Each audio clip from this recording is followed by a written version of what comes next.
Hi friends, எல்லாரும் எப்படி இருக்கீங்க? நல்லா இருக்கீங்களா? உங்கள் மணி பிளான்ட்டில் க்ரோத்தே இல்லையா? செடி புஷ்ஷியாகவே வளரலையா? இல்லை இலைகள் பெருசு பெருசாக எப்படி கொண்டு வரதுன்னு தெரியலையா? அதுக்கான சொல்யூஷன் தான் இந்த வீடியோவில் நம்ம பார்க்க போகிறோம். கொஞ்சம் சொல்யூஷன் ப்ளஸ் ட்ரிக்ஸ் பார்க்க போகிறோம். அதுக்கு முன்னாடி மறக்காமல் நம்ம சேனலை சப்ஸ்கிரைப் பண்ணிக்கோங்க. முதல் விஷயம் நம்ம பார்க்க போகிறது என்ன அப்படின்னு பார்த்தீங்கன்னா, மண்கலவை தான். நீங்கள் தரையில் வைக்க போகிறீங்க அப்படின்னா பிரச்சனை கிடையாது. மோஸ்ட்லி எல்லா டைப் ஆஃப் சாயில்ஸ்லேயும் முடிஞ்ச அளவுக்கு மணி பிளான்ட்ஸ் வளரத்தான் செய்யுது. தொட்டிகளில் வைக்கிறீங்க அப்படிங்கும்போது அது வேர் ஊனி வளர்கிற மாதிரி கொஞ்சம் உதிரியாக நம்ம மண்கலவை தயார் பண்ணிக்கணும். நார்மல் மற்ற செடிகளுக்கு கொடுக்குற அதே மண்கலவை தான். செம்மண், கொக்கோபிட், வெர்மி கம்போஸ்ட் 3 சம அளவில் எடுத்துட்டு அது கூட நீங்கள் ஆரம்ப கட்டத்திலே போன் மீல், எப்சம் சால்ட் இந்த மாதிரி ஃபர்டிலைசர்ஸ் போட்டுட்டு அந்த மண்கலவை கொடுக்கும்போது அதனால் ஈஸியாக வேரூனி வளர முடியும். ஸோ இது மண்கலவை அப்படிங்கிறது ரொம்ப முக்கியம். அதை விட எல்லாத்த விட ரொம்ப முக்கியமாக நம்ம கவனிக்க வேண்டியது வெளிச்சம் தான். ஸோ இந்த மணி பிளான்ட்டை பொறுத்தளவுக்கு காலையில் அடிக்கிற இளவெயில் ஓகே, அதுக்கப்புறம் வர வெயில் இந்த செடிகள் தாங்காது.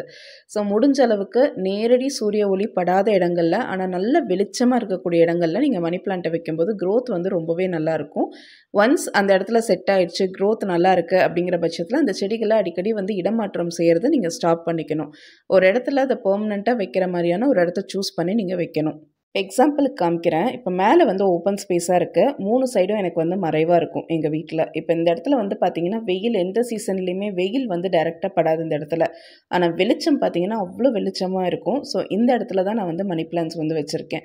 ஸோ இந்த மாதிரி இடங்களை நீங்கள் சூஸ் பண்ணி வைக்கும்போது க்ரோத் ரொம்பவே சூப்பராக இருக்கும். இதுவே சப்போஸ் மேலே க்ளோஸ் பண்ண மாதிரி இருக்குன்னு வச்சுக்கோங்களேன். அப்போ சைடில் இருக்கக்கூடிய வெளிச்சங்கள் வருது அப்படின்னா சில சமயம் நல்லா அது பிரைட்டாக இருந்துச்சுன்னா ஓகே.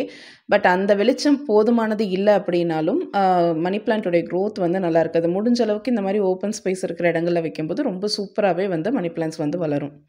சரி, இப்போ ஒரு இடம் நான் தேர்வு பண்ணிட்டேன். அந்த இடத்துல வெளிச்சம் அதுக்கு பத்துதா பத்தலையா அப்படிங்கிறத நான் எப்படி தெரிஞ்சுக்கிறது அப்படிங்கிற ஒரு டவுட் இருக்கும் இல்லையா? அதை இப்போ பார்த்துடலாம்.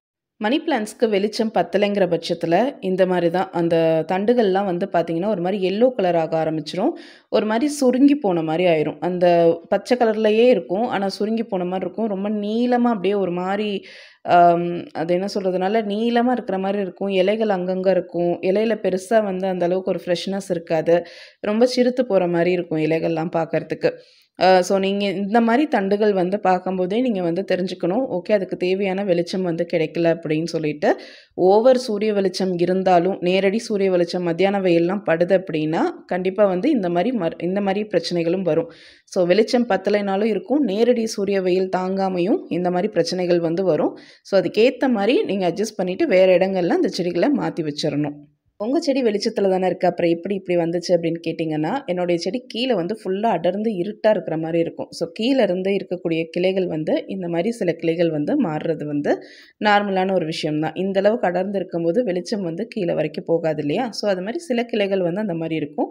ஸோ அந்த மாதிரி கிளைகள் நீங்கள் பார்த்துட்டா என்ன பண்ணணும் அப்படின்னு பார்த்தீங்கன்னா, கட் பண்ணி ரிமூவ் பண்ணிடுங்க. ரிமூவ் பண்ணிவிட்டு செடிகளை இன்னும் கொஞ்சம் வெளிச்சமான இடங்களுக்கு மாற்றி வச்சுக்கோங்க, அவ்வளோதான்.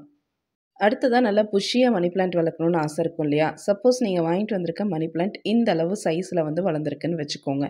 இது அப்படியே என்ன பண்ணுறீங்கன்னா, நல்லா ரவுண்டாக அந்த மண்ணில் இந்த மாதிரி வச்சுட்டு மண்ணை மேலே கொஞ்சம் போட்டு விட்டுட்டு, இல்லை மேலே ஒரு கல்லோ ஏதோ ஒன்று, சின்ன சின்ன கல் ஏதோ ஒன்று அழுத்தத்துக்காக நீங்கள் கொடுத்து அப்படியே வச்சிடலாம். இது என்ன ஆகும்னு பார்த்தீங்கன்னா, இது ஃபுல்லாக வேர்கள் தான். ஏரியல் ரூட்ஸ் அப்படின்னு சொல்லுவோம். காற்றில் இருக்கக்கூடிய ஈரப்பதங்களை உறிஞ்சு மண் இல்லைன்னா கூட வளரக்கூடிய தன்மை இந்த ஏரியல் ரூட்ஸ்க்கு இருக்குது. ஸோ இதை நீங்கள் மண்ணில் டச் பண்ணுற மாதிரி வைக்கும்போது ஈஸியாகவே மண்ணில் நல்லா பிடிச்சிட்டு இந்த ஒவ்வொரு இலை இப்போ இருக்கு இல்லையா, இது ஒவ்வொரு கிளைகளாக வளர ஆரம்பிச்சிரும். ஸோ அப்படி தான் நீங்கள் மணி பிளான்ட்டை புஷ்ஷியாக வச்சுக்கலாம். அப்படி இல்லைன்னா இதை கட் பண்ணி கூட ஒரு வேர் பகுதியில் இந்த நோட்ஸ் எல்லாம் இருக்குது இல்லையா, அந்த ஒரு நோடை கட் பண்ணி கூட நீங்கள் மண்ணில் வச்சுக்கலாம்.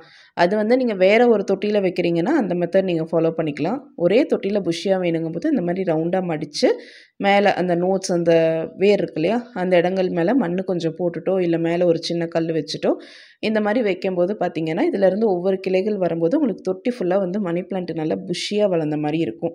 ஸோ புஷ்ஷியாக வளர்கிறதுக்கு இது தாங்க ட்ரிக்ஸு. இதுக்கு மேலே நீங்கள் இந்த உரம் போடணும் அந்த உரம் போடணும்னு எந்த அவசியமுமே கிடையாது. அடுத்து எல்லாருக்குமே ரொம்ப ஒரு ஈகர் இருக்கும் இல்லையா, அந்த இலைகளை எப்படி பெருசாக கொண்டு வர்றது, மணி பிளான்ட் இலைகளை பெருசாக எப்படி ஆக்குறது அப்படிங்கிறது. அது ரொம்பவே சிம்பிளான ஒரு விஷயம். இப்போ மண்ணில் இருக்கும்போது பார்த்தீங்கன்னா அதனுடைய இலைகள் குட்டி குட்டியாக தான் இருக்கும். ஏன் தொட்டிலையுமே ஃபஸ்ட்டு பார்த்துருப்பீங்க, கீழே இருக்கிற இலைகள்லாம் நார்மல் சைஸில் தான் இருக்கும்.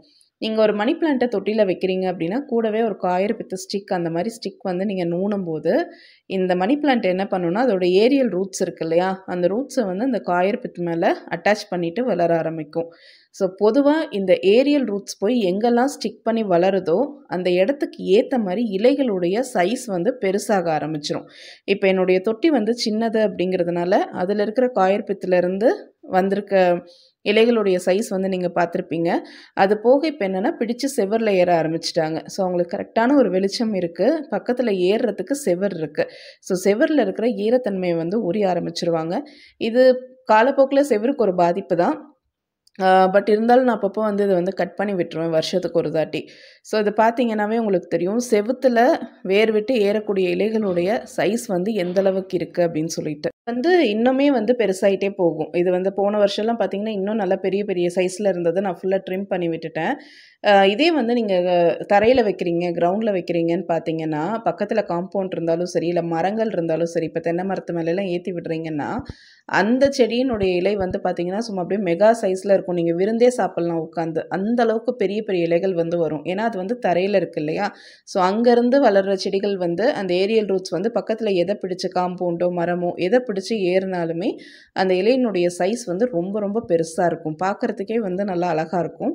இதே வந்து உங்கள் மணி பிளான்ட்டை ஒரு கயிறு கட்டி நல்லா ஏற்றி விட்டுருக்கீங்கன்னு வச்சுக்கோங்க, அது வளர்ந்துட்டே தான் போயிட்டே இருக்கும். அந்த கயிறவே நீங்கள் சுற்றி சுற்றி வளர்க்குறீங்க அப்படின்னா இலைகள் வந்து சின்னதாக தான் இருக்கும், அந்த இலைகள் வந்து பெருசாகாது. ஸோ ஒரு மணி பிளான்ட்டோட இலை வந்து பெருசாக வேணும் அப்படின்னா நீங்கள் அதை வந்து தன்னைத்தானே வந்து அது ஏறி அப்படியே படர்ந்து போகிறதுக்கு விடணும். அது ஒரு காம்பவுண்டாக இருக்கலாம், மரமாக இருக்கலாம், இல்லைன்னா ஒரு காயர் பித் மாதிரியான ஒரு சப்போர்ட் சிஸ்டமாக கூட இருக்கலாம். ஸோ அது ஏறுற இடத்த பொறுத்து தான், அந்த ஏரியல் ரூட்ஸ் எங்கே எந்த இடத்துல எதை பிடிச்சி ஏறுதுங்கிறத பொறுத்து தான் அதனுடைய இலையினுடைய சைஸ் வந்து இருக்குது. ஸோ இது வந்து மணி பிளான்ட்டினுடைய ஒரு தன்மை. ஓகேவா. இப்போ வந்து ஆரம்ப காலகட்டத்தில் நீங்கள் மணி பிளான்ட் வளர்க்குறீங்க, சின்ன செடியிலேருந்து வளர்க்குறீங்கன்னா நீங்கள் என்ன உரம் கொடுக்கலான்னு பார்த்தீங்கன்னா எப்சம் சால்ட் வந்து கொடுக்கலாம். அது போக வந்து எப்சம் சால்ட் இல்லாதவங்க நார்மல் வெங்காயத்தோல் தண்ணி இருக்கு இல்லையா, அதுவே போதுமானது. அந்த தண்ணி கொடுத்தீங்கன்னா கூட, அதாவது நார்மலாக தண்ணி ஊற்றுறதுக்கு பதிலாக வெங்காயத்தோல் தண்ணி கொடுத்தீங்கன்னா கூட செடிகள் வந்து வளர்ச்சி வந்து ரொம்ப சூப்பராக இருக்கும். இந்த காம்பவுண்ட் மேலே படர்ந்து போகிற செடிகளுக்கு கண்டிப்பாக வெயில் காலங்களில் ஒரு ஸ்ப்ரே மாதிரி நீங்கள் பண்ணி விடணும். இப்போ நான் பண்ணி விட்டுருக்கேன் பார்த்தீங்களா. இந்த மாதிரி பண்ணி விட்டிங்கன்னா அந்த காம்பவுண்ட்டும் கொஞ்சம் ஈரத்தன்மையோடு இருக்கும். ஸோ தட் இந்த செடிகளும் நல்லா ஃப்ரெஷ்ஷாக இருக்கும். இல்லைனா வாடி போன மாதிரி ஆயிரும், அப்படியே உதிர ஆரம்பிச்சிடும். அந்த காம்பவுண்ட்லேருந்து அந்த வேர் எடுத்துகிட்டு அது கீழே விழுக ஆரம்பிச்சிடும். ஸோ அது மரத்தில் இருக்குன்னா பிரச்சனை இல்லை, மரத்துக்கு எப்படியும் தண்ணி போகும். ஸோ மரத்தில் இருக்கிற நியூட்ரியன்ஸ் தான் வந்து இந்த செடிகளை எடுத்துக்கும், அதனால் பிரச்சனை இல்லை. பட் காம்பவுண்டில் படுறப்போ இந்த மாதிரி நம்ம தண்ணி ஸ்ப்ரே பண்ணும்போது அதுக்கு ஈரப்பதம் வந்து இருந்துகிட்டே இருக்கும். நீங்கள் எப்போல்லாம் இந்த மாதிரி பழுத்த ஸ்டெம்ஸ் இதெல்லாம் பார்க்குறீங்களோ அப்பப்போ ப்ரூன் பண்ணி விட்டுருங்க. ஸோ தட் நியூ க்ரோத் வந்து நல்லா வளரும். இப்போ இதில் பார்த்தீங்கன்னா கிட்டத்தட்ட ஒரு 3 தொட்டி இருக்குது என்கிட்ட. 2 வந்து என்னது, 1 அம்மாது. அம்மாலாம் வந்து எந்த எப்சம் சால்ட் எதுவுமே யூஸ் பண்ணவே மாட்டாங்க. அவங்க அந்த காய்கறி கழுவுற தண்ணி, வெங்காயத்தூள் தண்ணி இப்படி தான் கொண்டு வந்து ஊற்றிட்டே இருப்பாங்க. நான் வந்து பார்த்திங்கன்னா ஆரம்ப காலகட்டத்தில் எப்சம் சால்ட் இதெல்லாம் கொடுப்பேன். பட் இப்போ ஒரு 3 வருஷமாக இங்கே வந்ததுலேருந்து சுத்தமாக நான் அதை கண்டுக்கிறது கூட கிடையாது. எந்த ஃபர்டிலைசருமே கிடையாது. தண்ணி கூட எப்போவாவது தான் நான் கொடுத்துட்ருக்கேன். இலை ரொம்ப வாடி போகிற மாதிரி தெரிஞ்சதுனா தான் தண்ணி, மழைக்காலங்களில் அதுவுமே கிடையாது. ஸோ அவ்வளோதான். இதில் வந்து நான் ப்ரொபகேஷன் பண்ணுறத செஞ்சு காமிக்கல. அதே மாதிரி தண்ணியில் எப்படி மணி பிளான்ட்டை வளர்க்கலாம் அப்படிங்கிறதையும் நான் அதில் வந்து கவர் பண்ணலை. ஏன்னா வீடியோ வந்து ரொம்ப லென்த்தாக இருக்குது. ஸோ அதை முடிஞ்சால் இன்னொரு வீடியோ இல்லைன்னா ஷார்ட்ஸில் வந்து நான் உங்களுக்கு கொடுக்குறேன்.